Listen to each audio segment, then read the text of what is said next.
The Resilience Across Borders podcast is intended to be a resource for education, support, and inspiration. I am not a psychologist or a medical doctor and do not offer any professional, medical, or health advice. If you are dealing with or suffering from any psychological or medical conditions, please seek help from a qualified health professional. Hello and welcome back to Resilience Across Borders podcast. I'm your host, Rashid Zahidi, and in today's episode, we dive into the fascinating connection between resilience and self-compassion. We will explore how self-compassion can be a valuable tool for building resilience, and of course, as usual, provide practical tips to develop this essential skill. So again, resilience is the ability to bounce back from adversity. It is a quality we all aspire to have. As we already know, life is full of challenges, setbacks, and unexpected twists. It's during these difficult times that resilience becomes paramount. But what if I told you that self-compassion, the practice of treating ourselves with kindness and understanding, could play a crucial role in enhancing resilience? So, self-compassion and resilience go hand in hand. When we face difficult situations or experience failure, our inner critic often comes out in full force, berating us for our perceived shortcomings. However, self-compassion allows us to respond to these moments with kindness and understanding instead of self-criticism or feeling of shame or even at times or extremes, self-hate.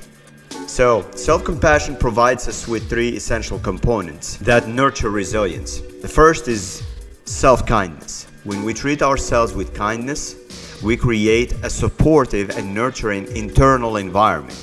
This self-soothing approach helps us rebound from setbacks with a sense of self-acceptance and understanding. The second component is common humanity. Resilience is strengthened when we recognize that we are not alone in our struggles. Understanding that everyone faces challenges and experiences setbacks helps us realize that we are part of a larger human experience.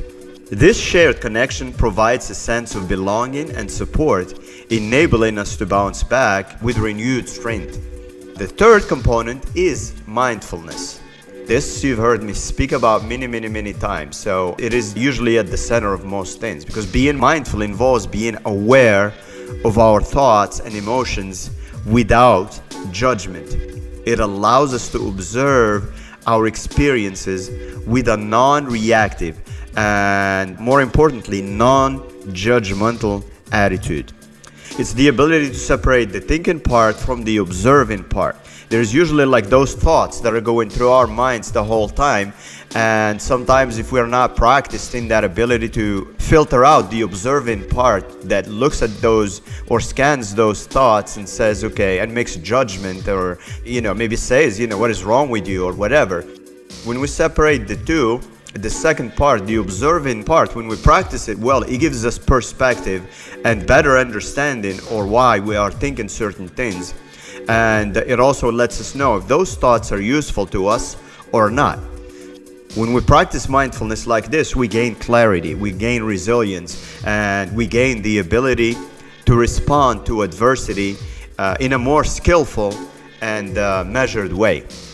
So here are some practical tips to cultivate self-compassion.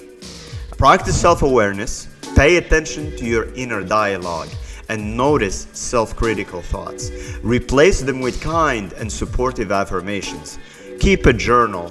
Write down your thoughts, your emotions, your feelings. Write those regularly. Reflect on any self-critical patterns and challenge them by writing down alternatives, for example, or thinking of a kinder perspective. Also, you can use positive affirmations. Create a list of positive statements about yourself and repeat them daily. For example, I am deserving of love and compassion, especially during difficult times. This helps you gain better access to your subconscious for long-term results and well-being. And when repeated, often you will start noticing that you interrupt unhelpful thoughts more often, and you catch yourself saying, hey, why am I thinking this? This is not useful. You're able to do kind of a pattern interrupt, so to say. Also, treat yourself like a friend. Imagine how you would comfort and encourage a friend going through a tough time. Apply that same level of kindness and understanding to yourself. You can also write yourself a compassionate message, a compassionate letter. Imagine you're writing a letter to a dear friend who is going through a challenging situation. What would you say? Write words of encouragement, words of support, and express understanding as if you were addressing yourself. So engage, or addressing a friend, but addressing yourself. Engage in self-soothing activities. For instance, take a warm bath, read a good book that's positive, listen to soothing music, or listen to a positive podcast, or engage in activities that bring you comfort and joy. Just treat yourself with the same care you would extend to a beloved friend. Additionally, if you want some more details or examples, learn to embrace imperfections. Remind yourself that making mistakes is a natural part of being human. Embrace your flaws and treat them as opportunities for growth. Practice self-forgiveness. When you make a mistake or fall short of your expectations, as we all do, remind yourself that it's normal and part of the learning process. Acknowledge the lesson learned, and make a conscious effort to just move forward. Celebrate progress, not just perfection. Instead of solely focusing on end results, recognize and appreciate the small steps you take along the way. Embrace the journey and give yourself credit for the efforts you make, one day at a time or one step at a time. Also, to practice self-care, prioritize activities that nourish your mind, nourish your body, and nourish your soul. Just think, okay, what does your body, your soul, and your mind need more of? And give it more of that. And think, what does it need less of? And give it less of that. Avoid that, right?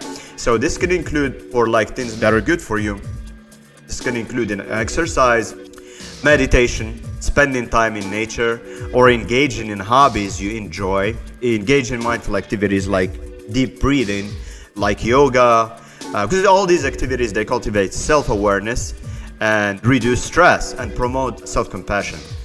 Also, you have to set boundaries. So prioritize your well-being by learning to say no when necessary. If you have to disappoint people sometimes because you're going to do something that's not going to be good for you, and before you agree to it just so you can please someone else, but it's not really going to do you any good, and as a matter of fact, it may stress the heck out of you, respect your own limits and allocate time for self-care activities without feeling guilty. There's no reason to feel guilty about that, so you need to remind yourself at all times. By incorporating self-compassion into our lives, we can build resilience and navigate life's challenges with greater strength. It's important to remember that self-compassion is not about self-indulgence or avoiding responsibility. Instead, it's about being kind to ourselves while acknowledging our humanity. It allows us to learn, it allows us to grow from setbacks, and ultimately making us more resilient individuals. As always, thank you for tuning into the Resilience Across Borders podcast. If you are enjoying this podcast and if you are finding it helpful to you, please let us know so we can continue to make more episodes about these topics. You can do that by as much as you can do. Leave a review, leave in a comment, or sharing it with others who need to hear it. And as always, just remember to be kind to yourself and be kind to others, and stay resilient.